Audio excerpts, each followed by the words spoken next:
Orang kata, kalau jumpa buku yang betul, kau tak baca buku tu. Buku tu yang baca hati kau.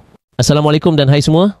Selamat datang ke podcast Buku Bukan Biasa, tempat kita bercerita tentang kisah yang mungkin mengubah cara kau melihat hidup. Betul tu.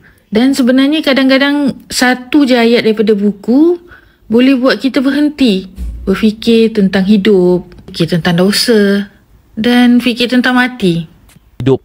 Hari ni kita nak borak pasal buku-buku bagus dari Anjung Bonda. No, bukan nak review, tapi nak sembang macam mana setiap buku ni ada jiwa. Okay, kita start dengan buku ini.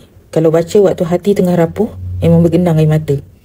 Penulisnya Bonda Noor. Ayat dia simple, tapi mampu menggigit hati. Cerita tentang orang yang rasa dia tak layak ke syurga, tapi tetap minta dari Tuhan. Sebab dia tahu harapan tak pernah tertutup. Kalau kau fikir Hafizah tak boleh silap, buku ni buka mata. Midnight ni kisah satu malam yang ubah segalanya. Bab ni kita boleh cakap cara penulisan dia bagus. Sebab apa?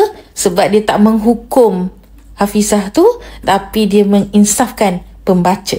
Okey, ini buku yang aku rasa ramai yang akan rasa, ini aku. Jaslina berdikari tapi orang label dia cerewet. Padahal dia cuma nak jodoh yang tenang, bukan sekadar drama TikTok. Penulis dia Faizal Ahmad sangat real cara dia angkat emosi. Yang ni jujur aku baca lepas tu tidur buka lampu. Budak medik yang hidup dalam dunia logik tiba-tiba diuji dengan benda luar logik. Takut tak? Ini bukan cerita seram yang klise tau. Dan yang tulis siapa? Peserta bengkel penulisan Bonda Noor sendiri. Power gila. Rumah ayah. Dalam rumah kita yang rasa biasa-biasa, tapi rupanya ada pelangi yang kita tak nampak. Ni sesuai untuk korang. Akademi Bonda Noor himpunkan 31 kisah keluarga. Daripada yang marah-marah sayang sampai yang diam-diam mencintai. Kalau kau pernah rasa, kenapa aku belum ada anak? Buku ni sangat healing. Dia bukan kisah sedih, tapi kisah cukup. Betul. Tulisan Nadirah dan Zulkifli Cik Noor ni sangat jujur. Bila Tuhan kata cukup, kita belajar untuk redha, bukan kecewa. Budak tak stres, cikgu tak pening. Cara sistematik untuk ajar anak menulis, bukan main conteng je. Okey, ini pula untuk parents, cikgu dan budak tadika. Kanak-kanak lah.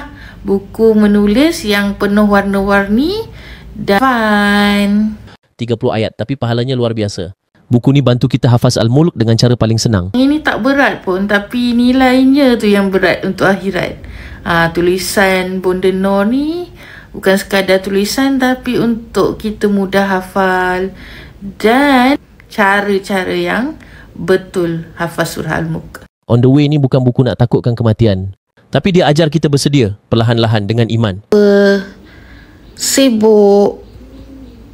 Gila, konten pun tak salah, tapi jangan lupa nyawa kita tak tunggu isyarat.